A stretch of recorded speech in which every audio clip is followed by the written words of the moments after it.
Good morning, beloveds. The extra bouncy hair is because I fell asleep with my head wet. I When I got off the live stream, I went took a shower and last night, and then laid down on the couch, and at 9:30 I was out. My Fitbit says I went to bed at 9:37. Uh, Tom woke me up and said, "Are you going to go to bed?" Yes, I went. And the Fitbit was like, "You weren't even awake enough when you went to bed." So yeah, I have extra bouncy hair because I fell asleep with it wet.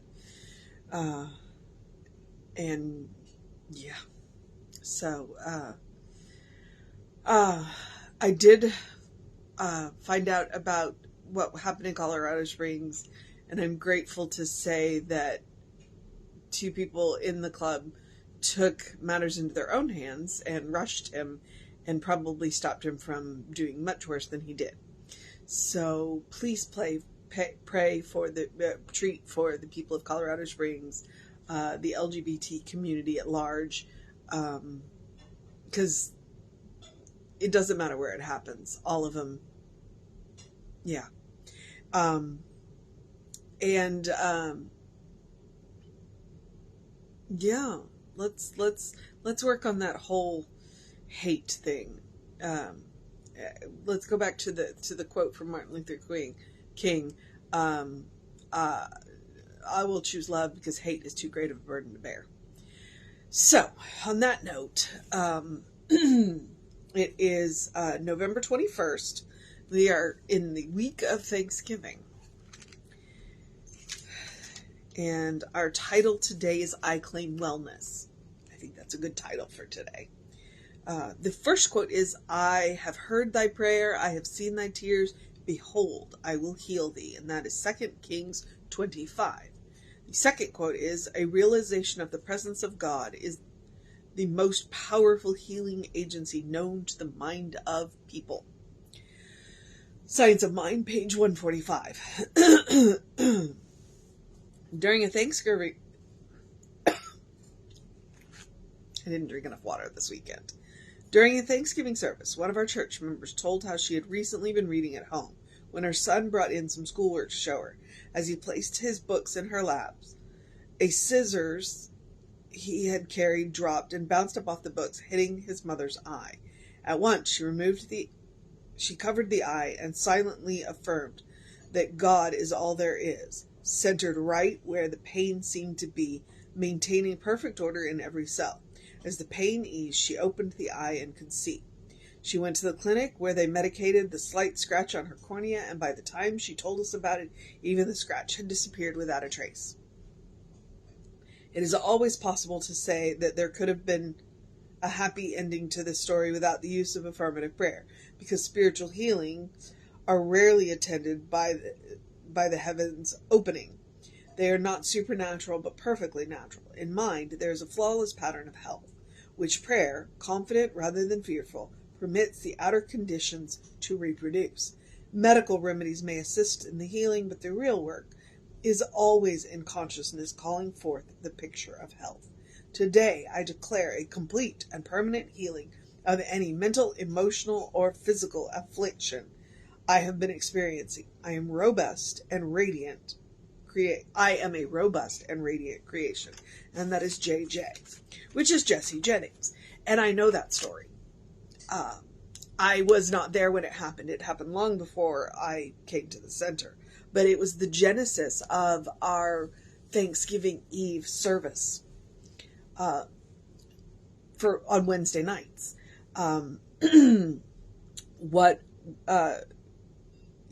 For the first couple of years, Jesse, would get up on Wednesday night and do a Thanksgiving Eve service. And then he had that church member come to him and tell him that story. And he was like, well, why don't we turn the Wednesday night before Thanksgiving into a gratitude service?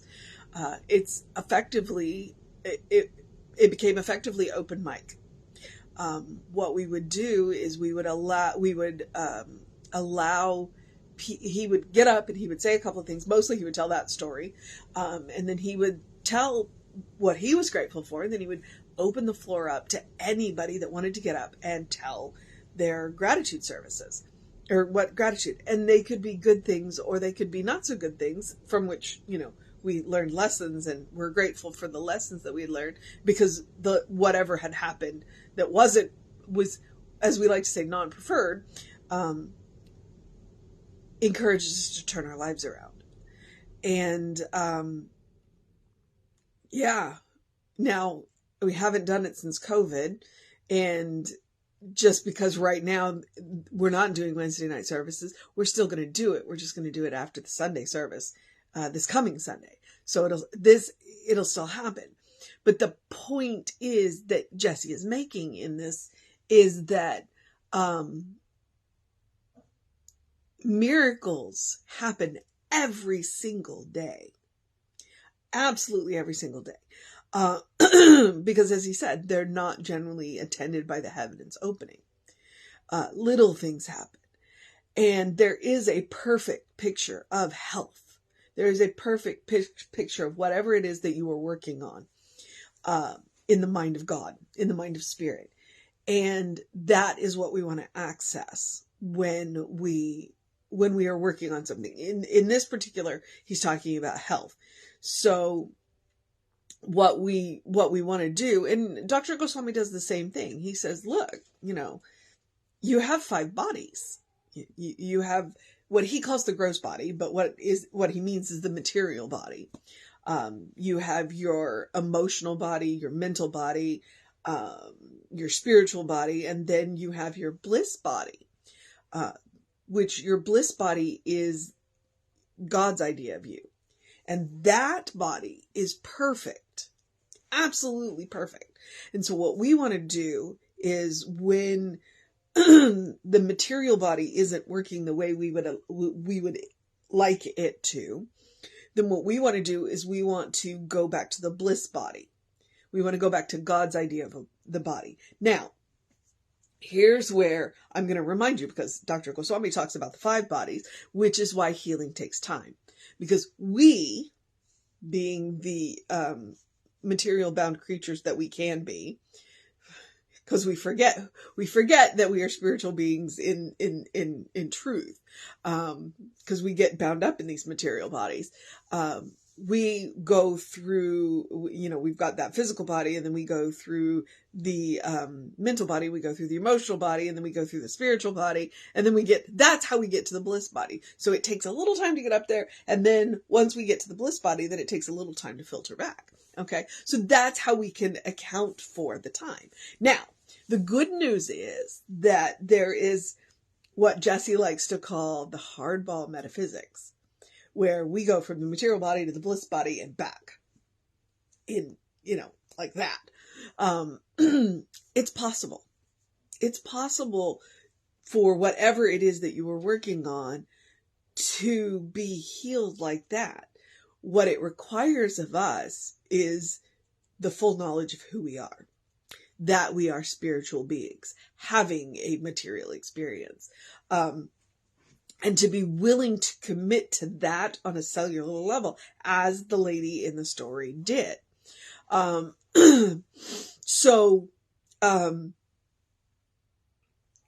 we commit fully to who we are, when we commit fully to that bliss body. And so what I like to remind people is the point of spiritual practice. Now, I say this every day. The point of spiritual practice is to connect with the source of your own being. Consciously connect with the source of your own being. And that's what, when we do that every single day, then we wear a groove. We wear a groove. We wear a path to that, so that when things happen, like the scissors unexpectedly bouncing up, we fall into that groove. We fall into that groove that takes us right to the source of our own being, which we say, okay, I know that this event has happened, but I know that this is the perfect idea of me, that this is God's idea of me. And this is the idea that I accept, not this material event that just happened. So when we have a well-worn groove, now I will remind you that there is a difference between a rut and a groove, because a groove is a well-worn path that gets you where you want to go. A rut, well, that's keeping you from what you want to do. And it does come back to consciousness. So the point of doing spiritual practice every single day is to create that connection that you can consciously drop into at a moment's notice. And that is how we claim wellness. So, I encourage you to practice that spiritual, whatever spiritual practice that you use. I encourage you to have more than one. I encourage you to have a bank of them, or I said a deck of cards the other day, to have a bank of spiritual practices that you practice regularly so that in a moment's notice. And finding out about things like what happened in Colorado Springs is part of that. Because when I found out what had happened, what my response was not to wail and gnash my teeth. My response was to go to God and say, we are divine beings. Then I can wail and gnash my teeth. Okay? So my first response is to treat, and then I can wail and gnash my teeth. So, and that, when we are willing to be able to do that and can do that, then it sets us up to make good choices and to do things that are productive while we are wailing and gnashing our teeth. Okay? Because I'm not saying don't wail and gnash your teeth. What I'm saying is go to God first, go to Spirit first. And then you can take care of business while you're wailing and gnashing your teeth. Or you may choose not to wail and gnash your teeth. You may just choose to get on with the business. Okay, so let me glance and make sure that I've done Jesse justice. I should, since I'm one of his students. Okay.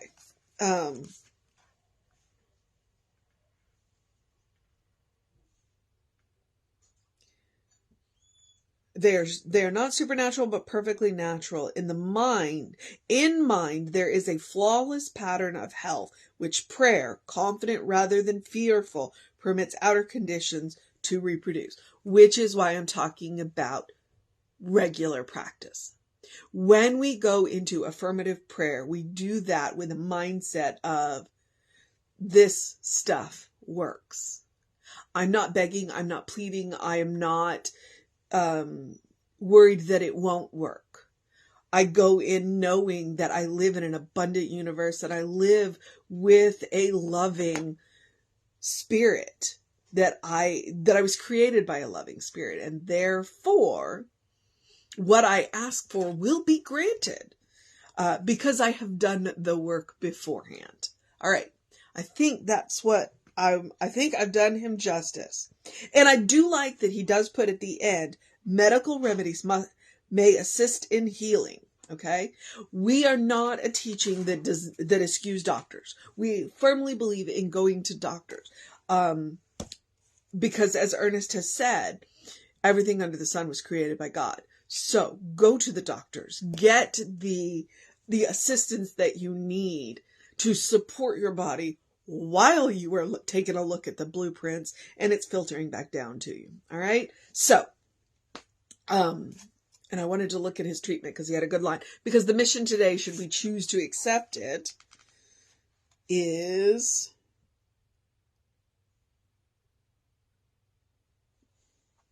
this: to know that we are robust and radiant creations.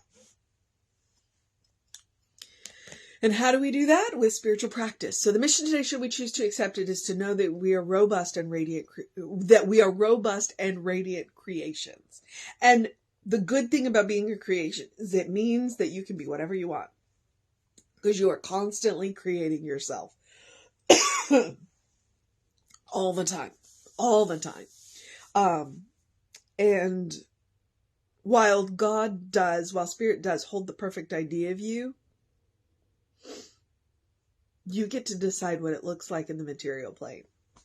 All right. So, that is the mission today, should we choose to accept it. And I will tell you that, then the other one is One of the spiritual practices, and I recommend it every day, and I do encourage you to do whatever other spiritual practices you do. And like I said, I encourage you to have several. Don't overwhelm yourself with spiritual practices, but the spiritual practice of doing something loving for yourself, doing something kind for yourself, doing something compassionate for yourself, whatever that looks like. It can be as simple as taking a deep breath, and it can be as much as going to bed at 9:30 on a Sunday night and waking up at 7. Cause that, after the weekend that I had, that's what my body needed. And it's the most loving, kind, and compassionate thing I can do so that I am a reasonable person today. I do enjoy Mondays. I'm not a Monday grump. I do enjoy Mondays. So, but sometimes if you've been, cold all weekend, going to bed early is a good thing. So, and that's what spiritual practice looks like. It is doing the loving, kind, and compassionate spiritual practice is definitely about self-care. It's also about joy. The more loving, the more kind, the more compassionate with yourself you are, the more opportunities that you give yourself to find joy, to practice joy. The good thing about joy is not something we just have to find. It is something that we get to practice. So make time for that. And practice on yourself, because you are your best test subject. You absolutely are. You deserve your own love. You deserve your own kindness. You deserve your own compassion, because you are a beloved child of God. You are a bright light. You are a divine spark. You are a godling in whom God, Spirit, is well pleased and well represented. All right. So you have your mission, the encouragement for the spiritual practice of loving, kind, and compassion. And that is about consciously living, consciously connecting to the source of your own being. I do encourage you to do something to engage your mind and your body. It was raining when I got up, so I don't know what that looks like. I'm just going to be extra animated today, I guess, because I didn't go and exercise. I was not going to go get wet. I do encourage you to drink plenty of water. I clearly did not this weekend, so I'm going to have to make up a little bit over the week. I do encourage you to get early in your day bright light, especially on cloudy days like this, where it is pouring. It will reset your hormones. It will reset those circadian rhythms. It will help you to have more energy during the day, and you will sleep better at night. It is science. You can look it up. Big believer in science. Love it. I love the fact that I belong to a spiritual teaching that calls itself science of mind. Okay. And the words of Ernest Holmes. Whatever else you do, open the windows of your soul. Allow the breath of heaven to remind you to live in heaven right here, right now. The amazing thing is how do you open the windows of your soul? Spiritual practice. And there are an infinite number of ways that you can practice spiritual. Ooh, he just got up off the heating pad, so he's nice and warm. Infinite ways that you can practice that. You can always take Emma's advice, which is to look for the good and praise it. So, take care of yourself. Here's the social media part. We are Creative Life Spiritual Center, Creative Life Spark. I've been running Rev Ryan on the social medias that I am on, so I encourage you to go and check all of that out. There's usually interesting content on it. I know that it's been a little light on some of the social medias because I've been working Renaissance Festival. 1 week left. 1 week left. And I'll go back to my usual, whatever else I've been doing. And if you want to know what's going on at the center, email info@creativelife.org. That'll get you on the constant contact. Then you'll have access to all the things that we do. The hot links are hot. All right. I think that's what I know. So here's where I get to encourage you to have a great day, a wondrous day, a fantastic day, a magical day, a healing day, a conscious day, a good day.